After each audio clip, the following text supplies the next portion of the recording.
welcome to the Learning Reinvented Podcast, brought to you by myself, James Politilo. And Katie Godden from The Learning Effect. There are lots of learning podcasts out there, so we wanted to do something slightly different. This week, we'll be talking about the trends for the new year. So, James, what do you think trends and predictions are going to be for learning for the next year? I think it's easy to come up with lots of different predictions. Some will come true, some won't. I think just looking at the prevailing wind, austerity seems to be kicking in the UK. Costs of everything still seem to be going up. Taxes seem to be going up, whether they're headline taxes or stealth taxes or however you view that. And I seem to see every day in the UK that we're going to get higher council tax bills because of various different things, etc., etc. So I think that austerity is being faced by business as well, and particularly in a lot of sectors where in the UK they've had wage hikes in related to national insurance. For our wider listeners, this may not make sense in terms of the UK tax system, but I'm sure around the rest of the world, and when we are talking to more global clients, they're also seeing similar pressures around rising costs, which is a global issue with certain localized issues. But what we started to see is a bit of a trend in the back end of 24 and will continue into 25 is I think that's forcing people to think about how they approach different things. And it is causing all sorts of different reactions. So, some people are relying on AI and not recruiting, or other people are putting off big buying decisions again and again because they don't want to invest until they know the reality of where the business landscape lies. Other people are just cutting budgets, and so people are having to find different savings or look at cutting delivery or being more efficient. So I think austerity is going to have a huge impact in 2025. I don't think it's going to get any better this year. And how that plays out, I think there's a number of things that could play out in. What about yourself? What do you think are the big impacts or factors that will drive what we do in 2025? I think yours is a really valid point. I think we've seen the struggles over the last year, and I think it's only going to get slightly worse before it gets better, perhaps. But that's something that I think everyone's just got to deal with it, and you've got to kind of get on with it. And I think that will impact learning, like it always does when you get budget cuts and things like that. Learning seems to be the thing that is kind of cut first. And I think that will then potentially change the way that we deliver some learning. I think AI is still going to become very prominent in our year. We've seen the impact that AI's had throughout lots of different industries and processes over the last year.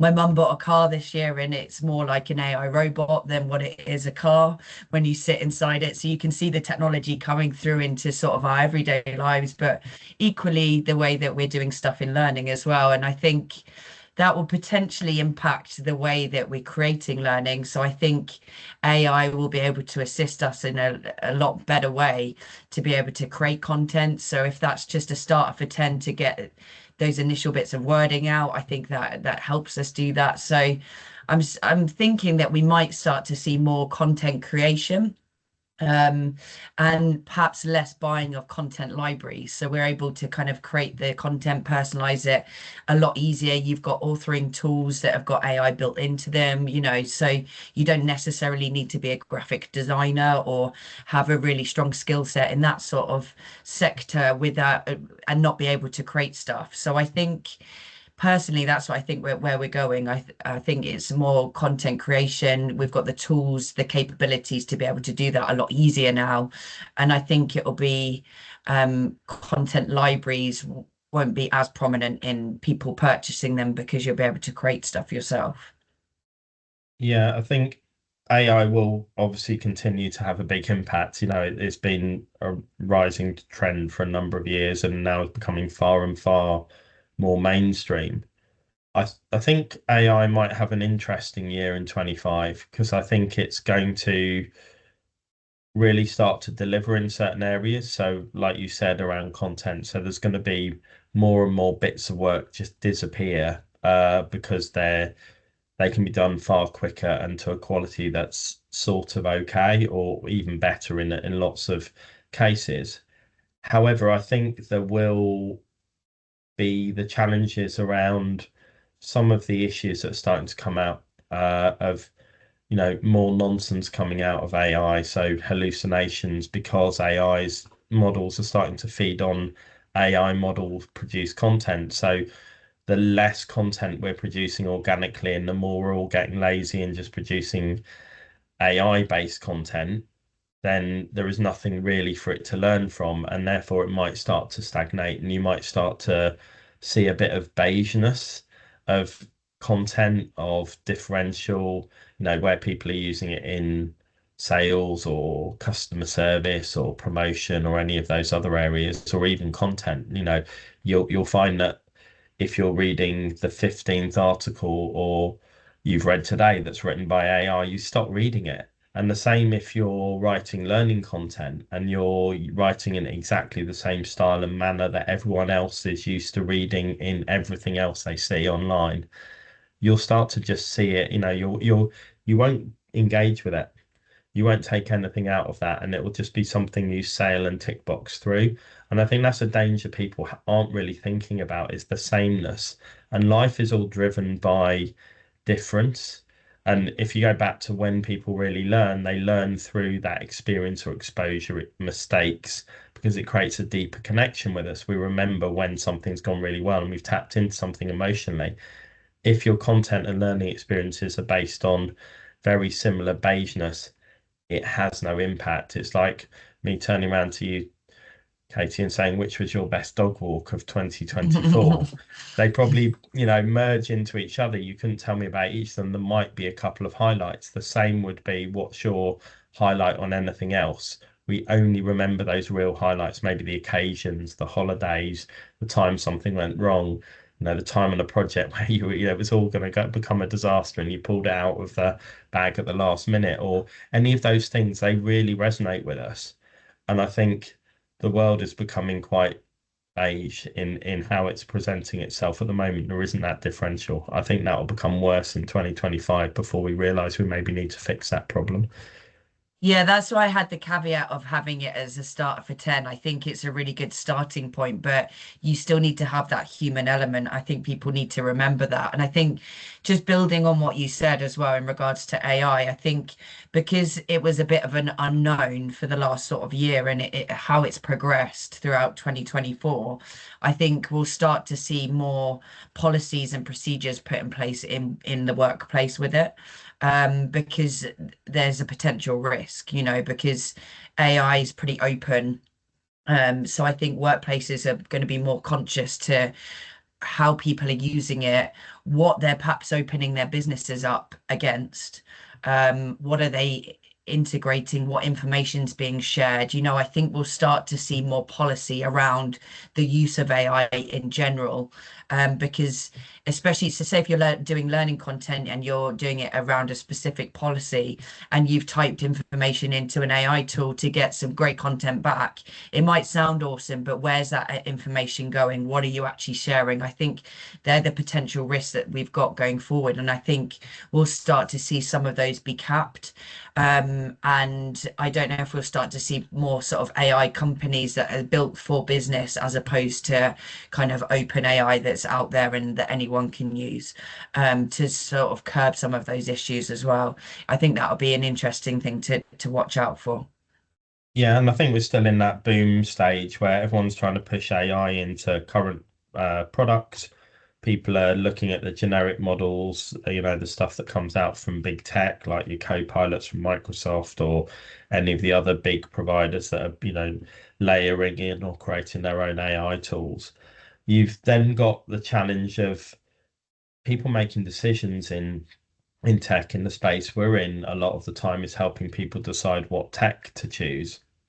People will, I think, push off big decisions because they're trying to get consensus on stuff across businesses is difficult, particularly if you're trying to do a big all-encompassing change.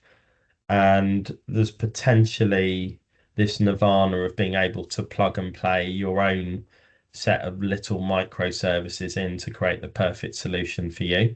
So I think there's that at one end where people are going, well, I might delay and I might do this, and why should I buy one system when I can get the best of breed? And then we get back to the, oh, it's fine, you can buy this core system and it'll integrate with anything. And, we know the pain of that as, the complex user journeys and data journeys and anything else that comes from it. Um, but I think you've got that at one end. And then a trend I've certainly seen from customers in the last 3 months that will continue is more and more people saying, we don't have the money for the austerity reason, and we don't have the time because of how much pressure and everything else run a business to do anything bespoke. So we don't want to buy or do a big convoluted system and go through something that we have to spend a lot of time bespoking. We just want something that's going to work out the box. So people are far more looking at plug and play things because they don't have the capacity or budget. Certainly seeing clients coming back and striking off maybe things they would have done in the past, but they're being struck off as nice to have. So they're becoming far more commercial around what's the impact of the time or the money they're investing in certain projects. Conversely, what I hope happens is people start to create innovation budgets and they start to test and learn and pilot properly.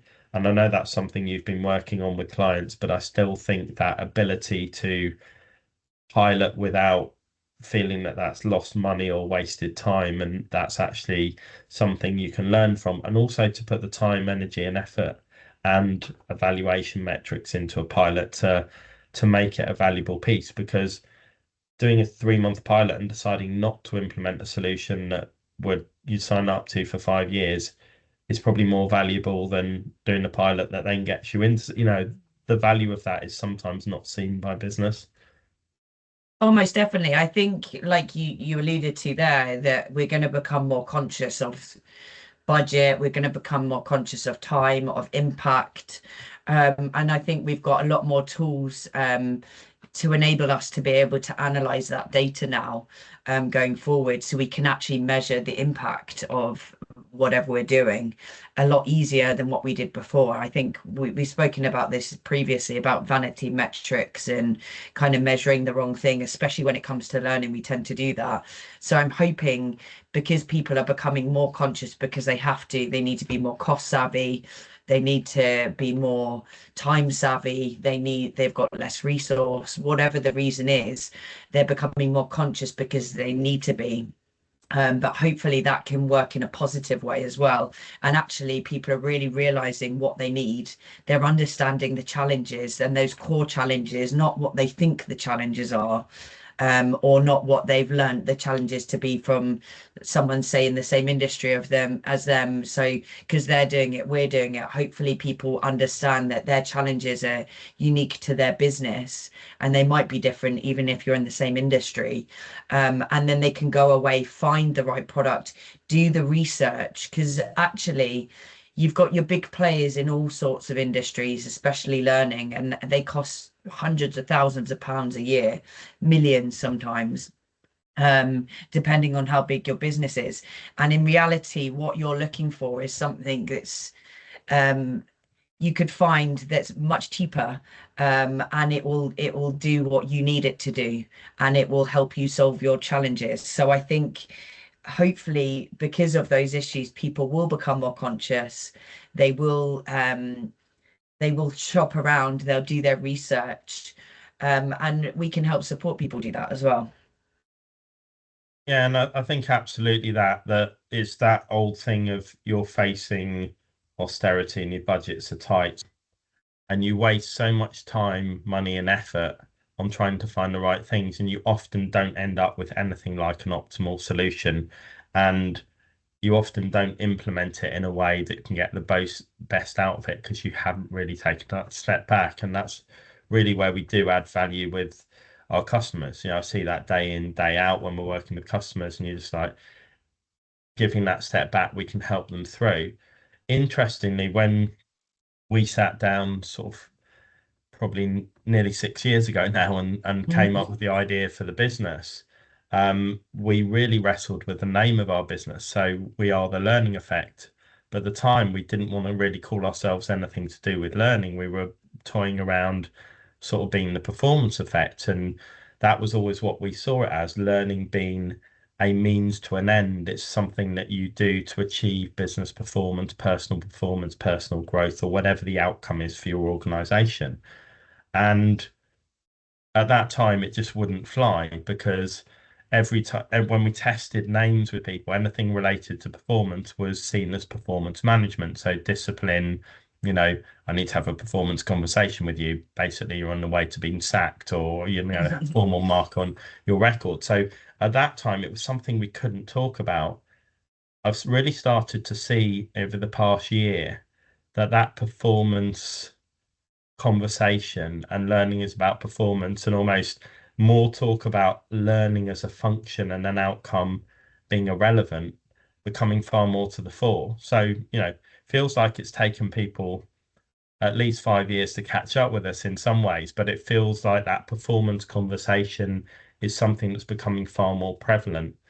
And I'm really looking forward to in 2025 helping more people on that journey, because it's not one many people have been on, but that's part of what we've done every day for far longer than the 5 and a bit years we've run the business. But I know that's been part of our careers for the last 10, 15, 20 odd years in my case. So it's that I'm quite excited about coming to the fore in the industry and that opportunity, helping more and more people on that journey this year. Most definitely. I'd really like to understand what other people's thoughts and predictions are for the following year as well. So what trends are they thinking that we're going to see? What would they like to happen? So send us a message and let us know what your thoughts are as well. We'd love to hear from you, whether you agree with us, disagree with us, or just have another opinion. And if you've got something you want to share on the podcast, please get in touch, and as we're looking for guests as well. Thank you for listening to this episode of the Learning Reinvented podcast. We hope you enjoyed it. If you've not already done so, please follow our podcast. And if the Learning Effect can help you and your organisation, please do get in touch. You can find both James and Katie on LinkedIn, and our contact details are in the show notes below.